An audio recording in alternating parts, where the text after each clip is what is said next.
Hello students, welcome to थोड़ी सी inspiration. This is Bhagyashree here.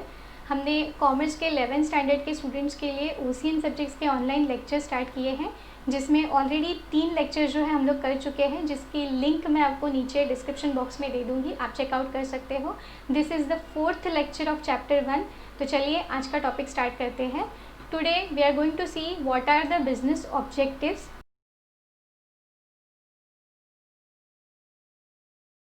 जैसे मेरी स्क्रीन पे है, all business activities are guided by objectives. They are further classified as economic objectives and social objectives.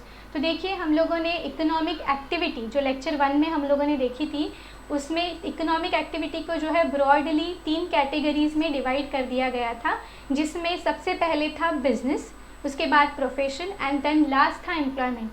तो सबसे पहला जो पार्ट है बिजनेस, आज हम लोग उसके ऑब्जेक्टिव्स देखने वाले हैं, उसके गोल्स देखने वाले हैं, क्यों बिजनेस किया जाता है।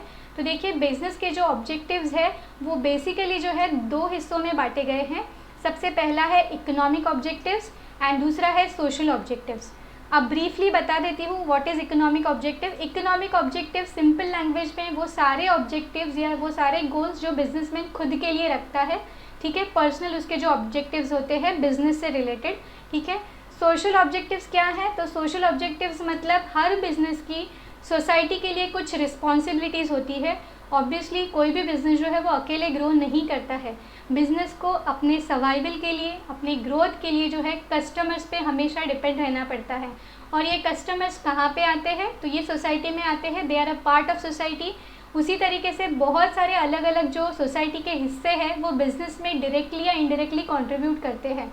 तो बिज़नेस की भी एक रिस्पॉन्सिबिलिटी बनती है कि जहाँ पे सोसाइटी अगर उनको कोऑपरेट कर रही है तो उनकी तरफ भी कुछ चीज़ें बिज़नेस ने करनी चाहिए उनकी ग्रोथ के लिए, उनके डेवलपमेंट के लिए, because they are a part of society. तो ऐसे जो ऑब्जेक्टिव्स हैं उनको हम लोग बोलेंगे सोशल ऑब्जेक्टिव्स।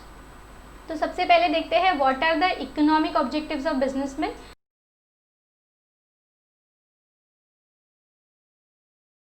तो सबसे पहला इकोनॉमिक ऑब्जेक्टिव है अर्निंग प्रॉफिट। तो देखिए, कोई भी बिजनेस हो, किसी भी टाइप का हो, हमेशा जब बिजनेस कोई स्टार्ट करता है तो उसका सबसे पहला जो एम होता है वो है प्रॉफिट। तो हर बिजनेस में प्रॉफिट कमाना is the first economic objective. Profit is required for survival of growth and for survival of business and it's growth. Profit ज़रूरी है अगर एक बिज़नेस को सर्वाइव करना है, बने रहना है और ग्रोथ करना है। अगर आपको बिज़नेस स्टार्ट करके प्रॉफिट नहीं हो रहा है तो आप उस बिज़नेस को कंटिन्यू नहीं करोगे। तो प्रॉफिट एक मोटिवेशन के जैसे काम करता है बिज़नेस को ग्रो करने के लिए, ठीक है। उसके बाद सेकेंड इकोनॉमिक ऑब्जेक्टिव है searching new customers. Obviously businessman को जो है हमेशा नए नए कस्टमर्स को ढूंढते रहना होता है, क्योंकि उसका जो ग्रोथ है वो कस्टमर्स पे डिपेंड होता है। जितने ज़्यादा कस्टमर्स उसके बिज़नेस में इन्वॉल्व होंगे, उसके बिज़नेस में आएंगे, उतनी ही ज़्यादा बिज़नेस की ग्रोथ जल्दी होगी। तो इसके लिए जो बिजनेसमैन है उनको हमेशा अपने कस्टमर्स को बढ़ाते रहना है, नए नए कस्टमर्स को, नए नए एरियाज़ को एक्सप्लोर करते रहना है। साथ ही साथ जो कस्टमर बेस उसने बनाया है उसको मेंटेन करना भी बहुत ज़रूरी है। ऐसा नहीं है कि सिर्फ आप कस्टमर बनाते जा रहे हो लेकिन आप गलत प्रैक्टिसेस फॉलो कर रहे हो, कस्टमर को चीट कर रहे हो, कस्टमर को ओवरचार्ज कर रहे हो। तो देखिए, कस्टमर एक बार आपकी शॉप में आएंगे, लेकिन अगर आपने उनको अच्छी सर्विस नहीं दी तो वो कस्टमर आपके साथ आगे कोई भी रिलेशन नहीं रखेंगे, ठीक है। तो आपको ऐसा नहीं करना है एज अ बिजनेसमैन, आपको कस्टमर बनाना भी है और उनको मेंटेन भी करना है। उसके बाद इनोवेशंस, ठीक है, इनोवेशंस बहुत ज़रूरी होता है अगेन बिजनेस में। देखिए, मैं एक एग्जांपल दे देती हूँ आपको। अगर आपका बिज़नेस मोबाइल से रिलेटेड है या आपकी कंपनी मोबाइल्स बनाती है, तो देखिए मोबाइल में हर दिन नए नए फीचर्स आते रहते हैं, नई नई जो कंपनीज़ है वो नए नए मोबाइल्स जो है लॉन्च करते रहते हैं। तो अगर इसमें आपने अपने मोबाइल को जो है अपडेट नहीं किया, उसमें कोई इनोवेशन नहीं लाया, तो आपकी कंपनी का मोबाइल कोई नहीं खरीदेगा, है ना। तो आपको जो है आपके प्रोडक्ट में, कोई भी प्रोडक्ट हो, उसमें इनोवेशंस करते रहना बहुत ज़रूरी है। अब इनोवेशंस आप कैसे कर सकते हो? तो आपको ऑब्वियसली उसके लिए थोड़ी सी रिसर्च करनी पड़ेगी, ठीक है, मार्केट सर्वे करना पड़ेगा। मार्केट में जाके जब आप सर्वे करते हो तो आपको पता चलता है कि करंट ट्रेंड क्या है, कस्टमर्स को क्या अच्छा लग रहा है, कस्टमर्स को क्या चाहिए। इस तरीके का एक सर्वे आप बना लो, ठीक है। उसके बाद आपको एग्जैक्टली पता होगा कि आपको किस चीज़ पे वर्कआउट करना है, आपके प्रोडक्ट में किस चीज़ की कमी है वो आपको समझ में आ जाएगी, तो उसी चीज़ पे आपको वर्कआउट करना है, इनोवेशंस लाते रहना है आपके प्रोडक्ट में।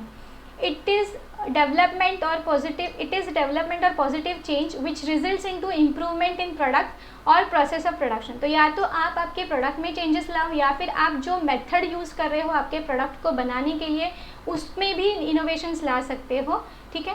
It has to spend a lot of money on R&D। Obviously जब आपको मार्केट सर्वे करना है, आपको रिसर्च करनी है, तो उसके लिए बहुत ज़्यादा पैसा लगता है।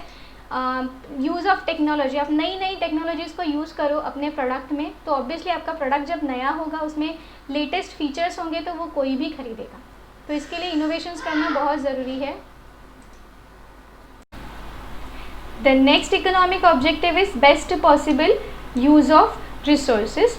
देखिए बिज़नेस में कई तरीके के रिसोर्सेज यूज़ होते हैं, जैसे मैन पावर है, मशीन है, मटेरियल है, फ्यूल है। ये सारे जो रिसोर्सेज है ये सारे स्केर्स है और उनके कई अलग अलग तरीके से हम लोग उनको यूज़ कर सकते हैं। Resources are scarce and have alternative uses. They should be used to its maximum and should avoid wastage. Optimum use of resources ultimately leads to increasing profits. जब आप रिसोर्सेज को प्रॉपरली यूज़ करते हो तो automatically आपका जो cost of production है वो कम हो जाता है, और जब आपका कॉस्ट ऑफ प्रोडक्शन कम हो जाता है तो ऑब्वियसली आपका प्रॉफिट्स बढ़ेगा। तो इसके लिए आपको आपके जो भी रिसोर्सेज है उन सबको प्रॉपरली यूज़ करना बहुत ज़रूरी है। उसके बाद will go to the second type of objective जो है सोशल ऑब्जेक्टिव्स।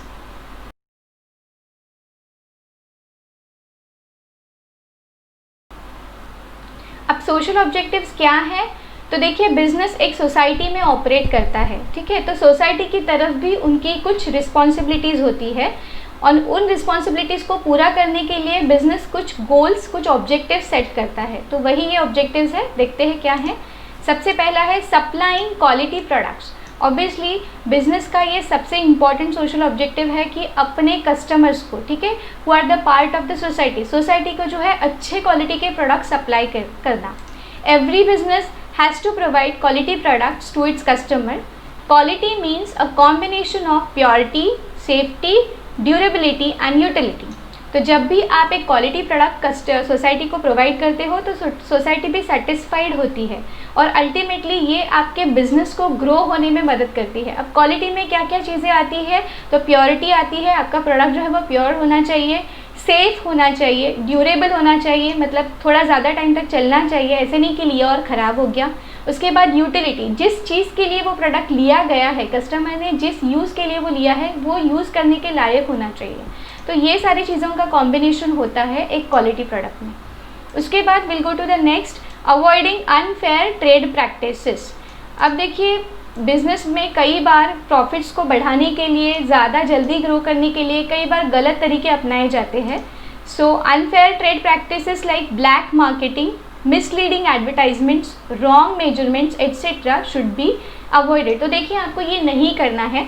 इससे क्या होगा, आपको टेम्पररी बेनिफिट मिलेगा, टेम्पररी आपके प्रॉफिट्स हाइक हो सकते हैं, लेकिन लॉन्ग रन में ये चीज़ें नहीं चलती है, क्योंकि अल्टीमेटली आप कस्टमर के ट्रस्ट को ब्रीच कर रहे हो।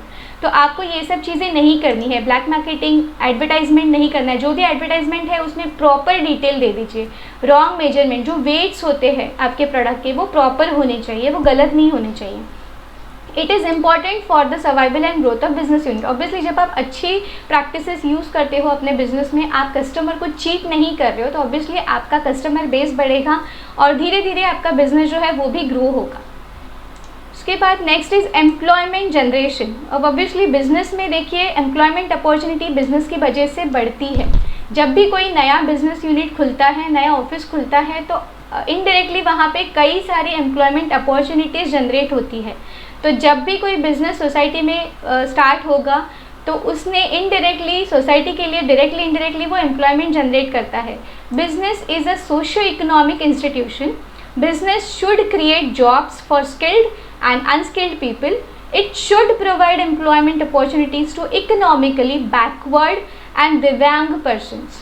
देखिए बिजनेस जब भी कोई ऑपरेट करता है तो वहाँ पे एक टीम की ज़रूरत पड़ती है, ठीक है। तो ये सारे जो लोग हैं ये सोसाइटी का एक हिस्सा होते हैं। तो एज अ बिज़नेस आपकी रिस्पॉन्सिबिलिटी है कि आपको सोसाइटी में एम्प्लॉयमेंट अपॉर्चुनिटीज़ को जनरेट करना है, लोगों को काम देना है।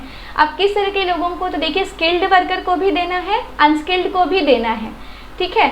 स्पेशली आप जब इकोनॉमिकली बैकवर्ड एरिया में कहीं पे आपका बिजनेस लोकेटेड है, तो ऐसे एरिया के लिए आपको डेफिनेटली ये चीज़ें करनी चाहिए। वहाँ पे अगर कोई फिजिकली डिजेबल्ड, दिव्यांग का मतलब जो फिजिकली स्पेशली जिसको हम लोग बोलते हैं अभी स्पेशली जो एबल्ड लोग होते हैं, उन लोगों के लिए भी आपको एम्प्लॉयमेंट अपॉर्चुनिटीज़ जनरेट करनी चाहिए। The next is welfare of employees. अब जब आप सोसाइटी के लिए इतना कुछ कर रहे हो, तो ऑब्वियसली जिनकी वजह से आपका बिजनेस ग्रो हो रहा है, आप प्रॉफिट कमा रहे हो, वो है आपका स्टाफ, आपके एम्प्लॉयज़। तो उनके लिए भी आपको सोचना है, तो उनका वेलफेयर भी आप ही को देखना है। तो क्या करना है इसमें, skilled and unskilled workers are a part of the society, ठीक है। So if the employees are properly taken care of, it brings welfare to the society. जब आप अपने एम्प्लॉयज़ का ठीक से ख्याल रखते हो, ठीक है, ठीक से ख्याल रखना मतलब उनको अच्छी वर्किंग कंडीशंस प्रोवाइड करना, अच्छी सैलरी देना, ठीक है, रेगुलर सैलरी देना, गुड वर्किंग कंडीशंस देना, अच्छी पॉलिसीज़ होनी चाहिए आपके कंपनी की। अगर कोई एम्प्लॉय अच्छा परफॉर्मेंस दे रहा है तो उनको ग्रोथ मिलनी चाहिए वहाँ पे। तो जब डायरेक्टली इनडायरेक्टली आप अपने एम्प्लॉयज़ का ख्याल रखते हो, तो वो भी सोसाइटी का एक हिस्सा है, ठीक है। उनका वेलफेयर का ध्यान रखना भी आपका एक ऑब्जेक्टिव होना चाहिए। So this can be achieved by providing fair and regular remuneration, good working conditions, impartial personal policies and offering incentives. तो एम्प्लॉयज़ के वेलफेयर के लिए आप क्या क्या कर सकते हो, तो उनको अच्छी वर्किंग कंडीशंस दो, उनको रेगुलर एंड फेयर सैलरी दो, जो पर्सनल आपकी पॉलिसीज़ है, पर्सनल पॉलिसीज़ है, HR पॉलिसीज़ है, वहाँ पे कोई पार्शलिटी नहीं होनी चाहिए, ठीक है। उसके बाद आप इंसेंटिव्स दे सकते हो, आप बोनस दे सकते हो, इंक्रीमेंट दे सकते हो। ये सारी चीज़ें आप आपके एम्प्लॉयज़ के वेलफेयर के लिए कर सकते हो। The next is help to solve social problems. अब सोसाइटी में अगर वो ऑपरेट कर रहे हैं और सोसाइटी के लिए कुछ ऑब्जेक्टिव्स है, तो उसमें से ये भी एक इम्पॉर्टेंट ऑब्जेक्टिव है कि सोसाइटी के कुछ प्रॉब्लम्स है, उनको सॉल्व करने में भी बिजनेस ने हेल्प करनी चाहिए। अब कौन सी प्रॉब्लम्स है वो, तो देखिए due to rapid industrialization many social problems arises like traffic jams, growth of slums, air and water pollution etcetera. Business should be aware of this and should try to reduce them. तो देखिए अब हम लोग अगर देखेंगे कि business है, office से, तो कई सारे लोग देखिए ट्रैफिक जैम हो जाता है, स्लम एरियाज़ बढ़ गए हैं, पानी वाटर इन सब का पोल्यूशन हो रहा है, नॉइज़ पोल्यूशन होता है। तो these all are part of society social problems का। तो इनको भी कम करने के लिए बिजनेस ने जो है कुछ मेजर्स लेने चाहिए। Contributing to the welfare of the society, overall society के वेलफेयर के लिए भी बिजनेस ने कंट्रीब्यूट करना चाहिए। अब कंट्रीब्यूशंस मतलब आप क्या क्या कर सकते हैं यहाँ पे, तो देखिए business should take care of the general welfare of the society. For that they should give donations for good cause, offering scholarships for higher education. So ये दो चीज़ें हैं, इसके अलावा भी और बहुत सारी चीज़ें हैं जो बिज़नेस कर सकता है। एग्जाम्पल के तौर पे यहाँ पे दिया है कि आप सोसाइटी को डोनेशंस दे सकते हो अलग अलग गुड कॉज के लिए, अच्छे कारणों के लिए। उसके बाद आप स्कॉलरशिप्स ऑफर कर सकते हो जहाँ पे इकोनॉमिकली बैकवर्ड एरिया है, जहाँ पे बेसिक एजुकेशन भी एक प्रॉब्लम होती है, वहाँ पे अगर कोई बच्चा टैलेंटेड है तो उसको आप स्कॉलरशिप ऑफर कर सकते हो हायर एजुकेशन के लिए।